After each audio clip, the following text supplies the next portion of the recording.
Lightning like Steve McQueen. I'm in the fast lane when the light turns green. And I built tough, I ain't nothing but grit. Cause I made rugged blood, sweat, and spit. Yeah, like a horse I fly. Better push yourself in for a bumpy ride. I like to play hard, but I work harder. And I weather the storm cause I'm built stronger. What is up, ladies and gentlemen? We are back. We are live. It is the Freight Coach Podcast, the top podcast in transportation, coming to you guys every single weekday, 8:30 a.m. Pacific, 10:30 Central, to break down some industry headlines, but most importantly, provide some actual insight into what you can do with all of this information. If this is your first time tuning in, welcome. This is the real side of freight, ladies and gentlemen. And I say that before every single show. And what I mean by that is I only speak with transportation professionals on this show, because at the end of the day, you guys, I want to talk to the right individuals who have done what you're looking to do, or who are currently doing what you're trying to achieve, so you can take that information, apply it, utilize it, and see a meaningful difference in your business and your life. Happy Tuesday, everybody. What an eventful way to start out Q4 here, ladies and gentlemen. It is, Corey, you're right, man. Happy spooky season, all. As you guys all know, and we're going to get to some of the stuff on the port strike. I think, I'm not going to just talk about the port strike literally every single day on this show until it's resolved or anything like that. I just feel like there's a lot of stuff out there that could still happen, and I really don't want to overdo it right away, because like this very well could get resolved. And like, I know that there's a lot of stuff out there that you hear that they're not even close and everything else, but this very well could be resolved in a couple of days for all we know. And I don't want to overemphasize on this if it gets worked out. But starting next week, I'll probably have, if it does, if it continues to go out there, I will have some more maritime experts come on the show and talk about that, just to kind of provide some further guidance on it. And but I also kind of wanted to get in my friends over at Green Screens. Obviously, as you guys know, they're right there. I use them in my business, you guys. I actually quote my freight. And if you guys are newer to the show, I am actually a freight broker. For my driver friends out there, you guys might not like this, but I am an actual freight broker. I am moving freight actively every single day, and I'm bidding on it. And I use Green Screens to do all of that. And then they, on their guys' website, or on their website, it's greenscreens.ai. They have market trends out there.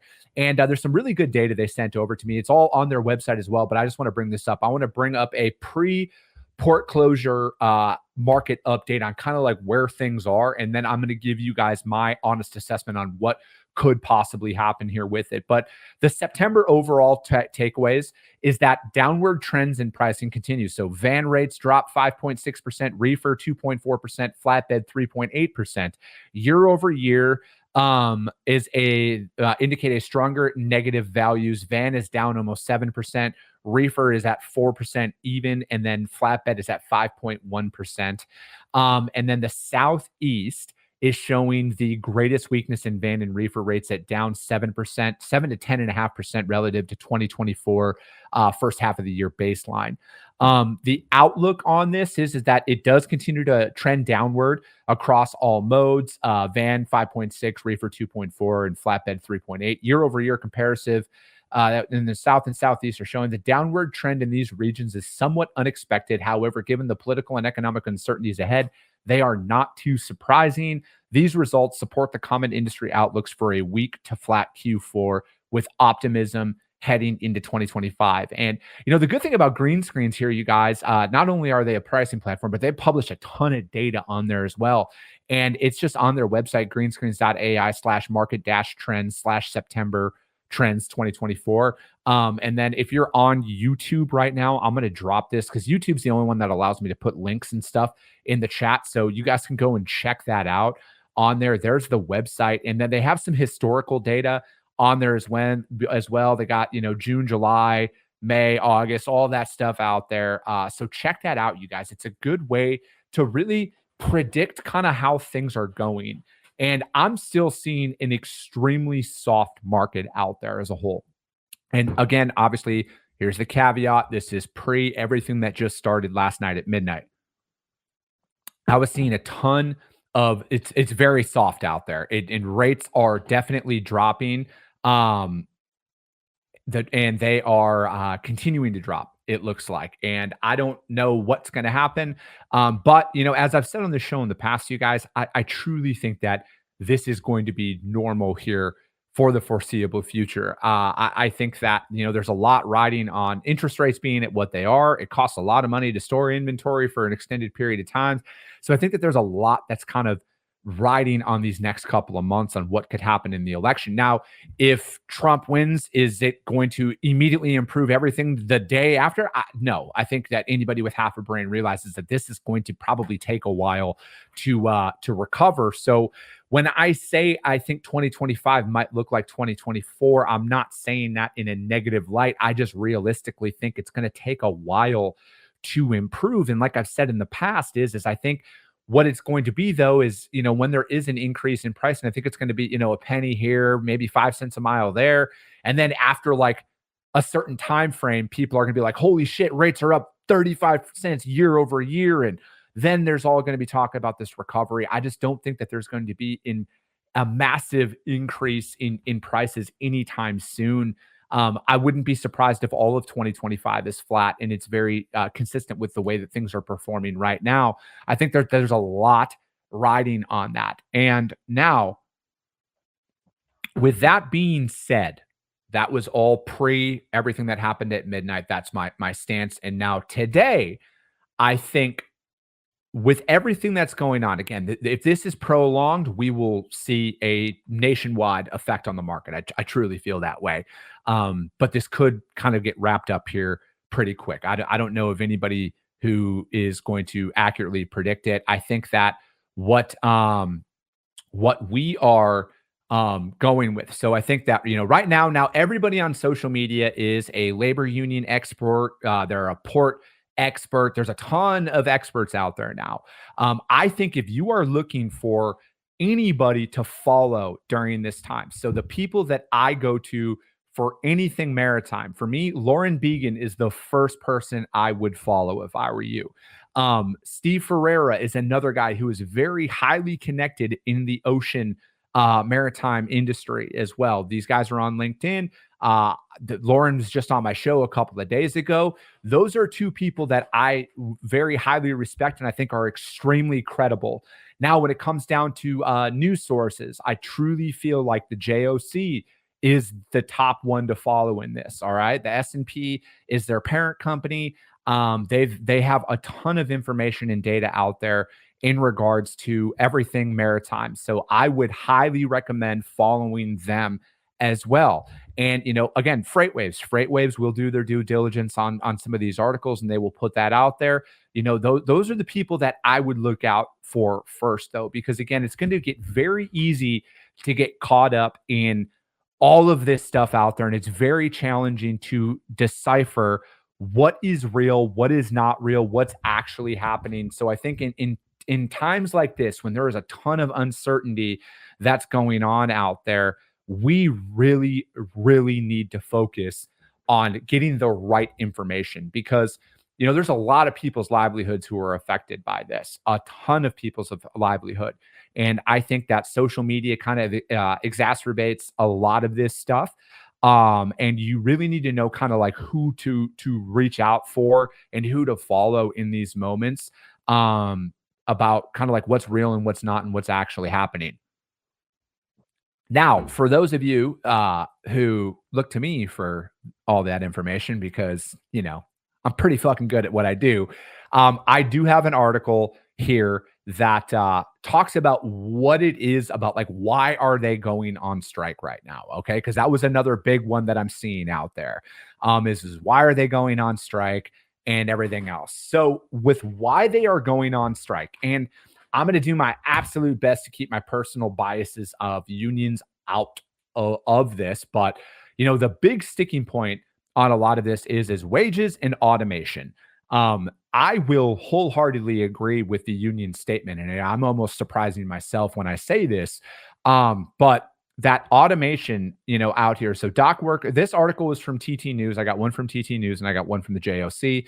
This one from the TT News is, that they want a new contract, that their automation hurts families. And then the local president said workers want a fair contract that doesn't allow automation of their jobs. shipping companies made billions, and now we want them to pay us back, and they're going to pay back. This is not something that you start and stop. The union's opening offer was talks of a 77% pay raise. All right. Over a 6-year life of the contract, with President Harold Daggett saying that it's necessary to make up for inflation and years of small raises. I think a good point to do right here is all the union members ratified and signed off on their previous labor agreement. Okay. So to talk about small raises, the union themselves negotiated those raises. And then it goes on to say that, ILA members make a base salary of about $81,000 a year, but some can pull in over $200,000 annually with large amounts of overtime. But the evening last night, the Alliance said it had increased its offer to 50% raises over 6 years, and it pledged to keep limits on automation in place from the old contract. The union wants a complete ban of automation. It wasn't clear just how far both sides were. We are hopeful that this could allow us to fully resume collective bargaining around the outstanding issues in an effort to reach an agreement.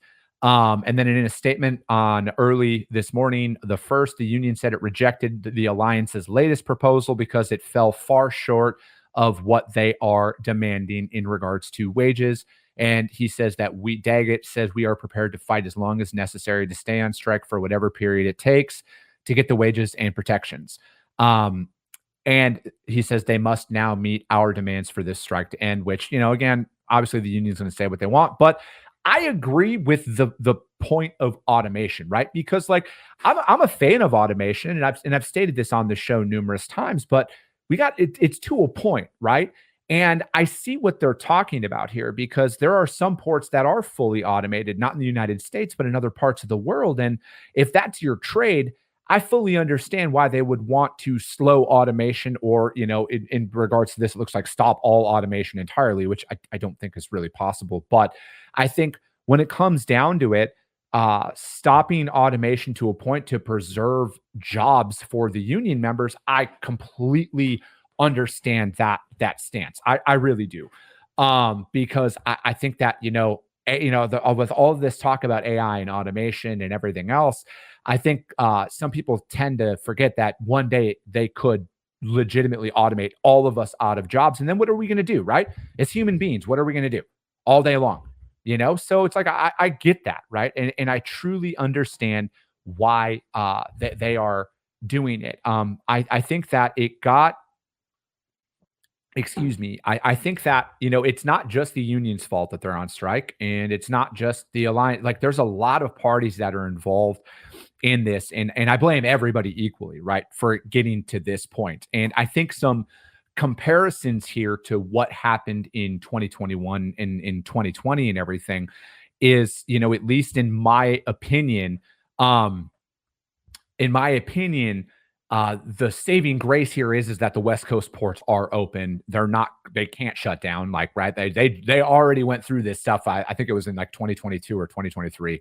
But so the West Coast ports are at least still open, right? So there's a saving grace from that. Now, yeah, there's some people that reroute and everything else, and there's a lot of stuff that could happen to at least have the flow of goods come through still, which it's not an outright stoppage.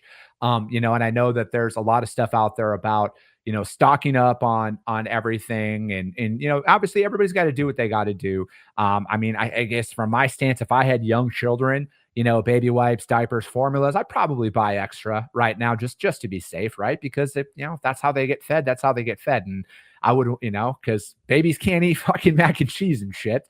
So I would look at it from that perspective.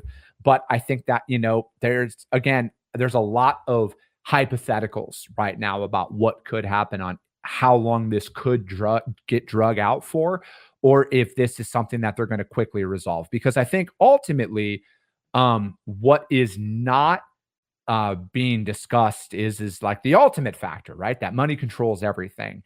And that some of these companies who are, because you're going to see a bunch of people in the union that are on the news, but they're all, even the president of the ILA, in my opinion, answers to somebody at some point.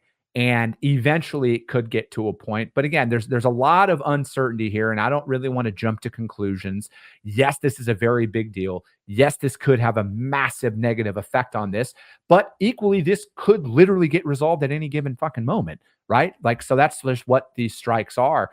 And then some good, here's another thing though, from the JOC, you guys, this article was about conflicting post pandemic worldviews bring this strike to light.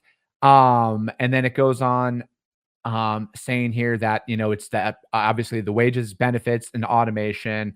And then it's Joe Biden, President Biden said, I don't believe in Taft-Hartley. Obviously, we talked about that. Taft-Hartley Act is the president can force workers to go back to work, right? In the events of like national security and everything else. And, with all that storms and everything that went through, I think that there's a lot of people out there who could probably argue that we're in a time of crisis right now in certain parts of the country. And then it goes on to say, if carrier, I'm just settle or not. Here we go. And then settling with the union was the implicit suggestion of William Doyle, who's the former U.S. Federal Maritime Commission. The 5 people in the world who can stop this madness to either avert or end job action if it begins are the following, Doyle wrote, listing global CEOs of CMA, CGM, MSC, Costco, not the grocery chain, COSCO, Ocean Network Express, and Maersk by name in Saturday's LinkedIn post. Daggett also believes that the ball's in the carrier's court. Estimated that at a combined $400 billion for showing up on the docks, keeping trade flowing during an emergency. Everybody who went to work during COVID, nobody stayed at home. I want to be compensated for that. He goes on to say, so, again, those are 2 kind of updates from TT News and then from the JOC, and those are the news sources. I didn't have time to get over to FreightWaves to check out and see what articles they had on that. But again, I'm going to continue to talk about this, but it's not going to be my daily topic of conversation. I will have other subject matter experts come on the show to talk about that in the event that this starts going into a second week. Again, like I said, I don't want to just only talk about this because at the end of the day, yeah, they're in an impasse. Yeah, they're on strike, but this very well could get wrapped up pretty soon. And I got other shit I got to worry about here too. So, anyways, Uma, what's up? She says, good morning. Remember that God only gives you obstacles that he knows you can handle. He does this to help you understand your own strengths and your level of intelligence. Stay strong. We got this. Amen to that, Uma. I couldn't agree with that statement more. Michael Cole, happy day 1, folks. How's everyone doing? And then he said, amen to Uma. But, again, I think that one of the topic of the show today is that change is the only constant in life, right? Like, I think that there's always something that could happen. And, I know, because to be fully transparent, you guys, drayage is a decent portion of my business right now, right? And it is definitely being affected by this, but I also look at it, again, into controlling my controllables, right? Like I didn't do anything that caused this, right? I really feel for the drayage carriers a lot, especially the ones that I work with that are now kind of like, well, what do we do here, right? And there's going to be another, a mad dash to get a lot of this stuff back that was getting offloaded, get these containers, and then it's a giant waiting game, right? So it's like, what are they going to do during this time frame? And again, I think it's like, again, change, adapt. What is it that you can do? I think that if you look from I don't want to call it a saving grace or anything like that, but is there some power only moves that you can start doing? You might need to go outside of your normal comfort zone, but I think that there's going to be some freight out there that you could possibly start moving, again, and it's like, this might also open up a brand new business opportunity for you that you didn't even know exists, right? So it's like when things happen, you can let it cripple you, or you can let that next pivot that you make be the right pivot in your business that now takes you up to the next level, So it's like, I like to hold myself to the standard of like, I don't change the way I act regardless of how the market is, right? Like, I'm going to continue to hold myself accountable to make my sales outreaches. I'm going to follow up with all my customers. I'm going to talk to all of my carriers, especially the drayage carriers that we work with, and see, hey, how can we help you during this time, right? Like, what are you willing to do in the event that we see an opportunity that fits inside of that? Are you willing to do some of that additional freight? But again, I think that it's also an opportunity to start looking into other things. But like I said, you got to hold yourself to a certain standard no matter what, because ultimately you're never good in business. At least from my perspective, you're never good. You're never at a point where you can just sit back and kick your feet up and just put it on cruise control, because the second you think that is the second that everything starts to deteriorate, in my opinion. You have to be on offense at all times. There's a saying, all gas, no brakes. And I truly feel that from my perspective, I'm going to continue to do what I do, right? Because I can't control that. I can't control that flow of goods was shut off from my business. And it was of no fault of mine. It was of no fault to our carriers. And frankly, it was of no fault to our customers either, right? Like, there are some parties that are in control of this situation that are being affected by it. But now I'm going to continue to do what I do, right? So this is why I never stop prospecting, you guys.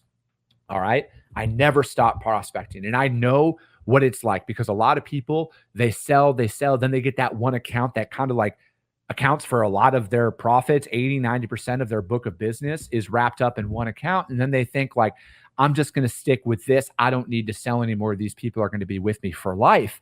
And I think that a lot of people, if your book of business was upended by this needs to be yet another reminder that you're never good in business, and you have to continue to sell. Because, again, you guys, if you look at it, and if you're now today, like, shit, my world fell apart yesterday, I got to start selling again tomorrow. Like, there's people out there that have never stopped selling, so, and like, this is why I sit here and I never stop reaching out. I never stop prospecting, you guys, because of events like this. There's a lot of stuff that's outside of our control, whether you're a driver, a manufacturer, a broker. There's a lot of stuff that's outside of your control, and you have to keep your pipeline full, you guys. You really do, because at any given moment, it could be a port strike. It could be somebody leaving their job. It could be a cost reduction measure. There could be a myriad of different things out there, and you don't want to be stuck holding the bag. Essentially, you really don't. So it's like, change is going to be the only constant in your adult life, and especially in business and everything else. I truly feel that way. And let this be yet another lesson to never slow down, and to never stop, and to never think that you're in a good spot. Because the second you do, again, there's a lot of stuff that can happen. There really is. And Cody, don't ever let a good crisis go to waste. There's an opportunity in everything. That's exactly it, right? And, and this very well, like I said the other day, this very well could be the thing that like tips things into a different direction in the market, right? Again, I think it's still yet to be seen. The longer this drags out, though, the more and more pivots people are going to have to start making in their business, right? Maybe, in the interim, some people are going to charter some 747s and air freight all their stuff in. I don't know, right? Some people have the budget for that. Some people are going to now buy everything and have it imported in through the West Coast and have it, cross-docked and drayed, cross-docked, and then shipped out on a truck out of LA. There's people who are going to pivot out there. And then who knows? There's also a large amount of people who are like, maybe they're going to now push down into Mexico, and they're, manufacturing in Mexico and everything else. Like, there's changes that are going to be made from this, right? And then any change out there in the overall way that things were flowing, I think could benefit the hungry in this market. I really do. If you're willing to change the way you're doing things, if you're reaching out to as many people as possible, because it's only a matter of time before somebody's going to be in a predicament where they need a new provider to come in and help them out, because their current network, maybe only service the West Coast or the East Coast. And now they need to start importing stuff from the West Coast and having it trucked in, right? So it's like, again, the market could shift with this, all right? The landscape of how things are could shift with this. And you need to ask yourself, are you in that position right now to potentially be in the right place at the right time? Or are you just going to sit back and wait, right? Like, I don't have that luxury. I do not have that luxury to sit back and wait. I got a family to feed. I got a business to build, and I'm going to continue to do what I do every single day.